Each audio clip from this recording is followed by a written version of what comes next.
नमस्कार माझ्या सर्व लाडक्या बहिणींनो, तुमची बातमी अक्षयमध्ये तुमचं मनापासून स्वागत आहे। आज महाराष्ट्रातील लाडक्या बहिणींसाठी अतिशय मोठी आणि ऐतिहासिक बातमी आहे। संक्रांतीच्या मुहूर्तावर सरकारने असा निर्णय घेतला आहे ज्यामुळे अनेक बहिणींच्या खात्यात आज पुन्हा एकदा पैसे जमा होणार आहेत। डबल हप्ता काय, कधी आणि नेमकं कुणाला मिळणार याबद्दल संपूर्ण माहिती पाहूया।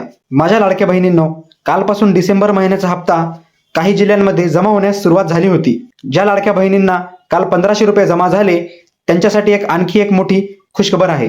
संक्रांतीच्या मुहूर्तावर जानेवारी महिन्याच्या हप्त्यालाही मंजुरी मिळाली आहे। त्यामुळे काही लाभार्थ्यांना आज पुन्हा एकदा 1500 रुपये जमा होणार आहेत।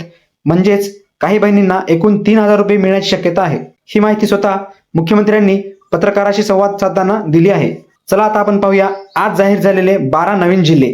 आज मुख्यमंत्र्यांनी जानेवारी हप्त्यासाठी 12 नवीन जिल्ह्यांची यादी जाहीर केली आहे।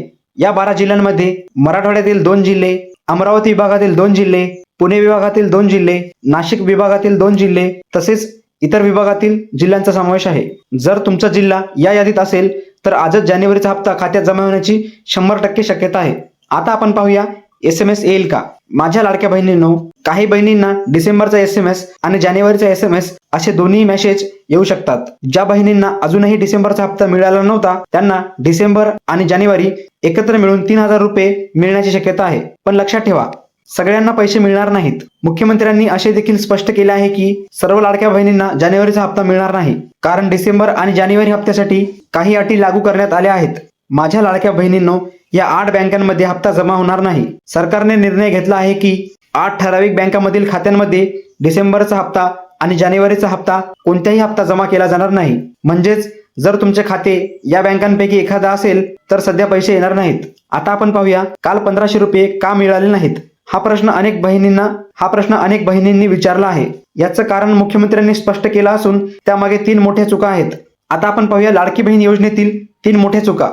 नंबर 1, KYC संदर्भातील चूक। अनेक महिलांनी अजूनही KYC पूर्ण केलेली नाही। अशा खात्यांचे पैसे होल्डवर ठेवले गेले आहेत। याचा अर्थ पैसे बंद नाहीत, ते थांबवले आहेत। नंबर 2, चुकीची KYC माहिती। काही महिलांनी KYC केली पण चुकीचा पर्याय निवडला, त्यामुळे त्यांचेही पैसे होल्डर ठेवले गेले आहेत। नंबर 3, तिसरी चूक, आधार कार्डशी संबंधित गंभीर चूक। ही सगळ्यात महत्त्वाची आणि धोकादायक चूक आहे। उदाहरणार्थ, एकाच कुटुंबातील 2 महिलांनी एकाच आधार कार्डचा वापर केला, किंवा विधवा महिलांनी नातेवाईकांचे आधार कार्ड वापरले, किंवा पती किंवा वडिलांचा आधार चुकीच्या पद्धतीने जोडणे।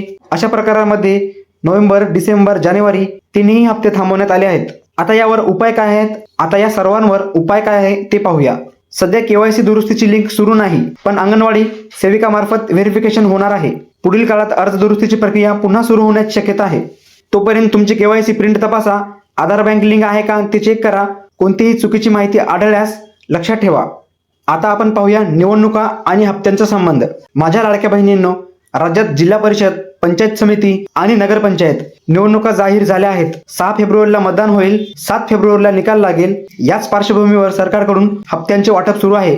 आता आपण बघूया जानेवारीचा हप्ता फार महत्त्वाचा का। जानेवारी 2026 चा पहिला हप्ता आहे। जर या यादीत तुमचं नाव नसेल तर पुढे 2026 मधील कोणताही हप्ता मिळणार नाही। म्हणूनच या 3 चुका तात्काळ लक्षात घेणं खूप गरजेचं आहे। शेवटचा संदेश, माझ्या लाडक्या बहिणींनो, आजची ही माहिती अतिशय महत्त्वाची आहे। जर तुम्हाला डिसेंबर, जानेवारी आणि पुढील सर्व हप्ते हवे असतील तर ही माहिती शेवटपर्यंत समजून घ्या। व्हिडिओ आवडला असेल तर लाईक करा, चॅनलला सबस्क्राईब करा आणि ही माहिती इतर लाडक्या बहिणींना नक्की शेअर करा। धन्यवाद। तुमची बातमी अक्षयमध्ये तुमचं सर्वांचं स्वागत आहे। जय हिंद, जय महाराष्ट्र।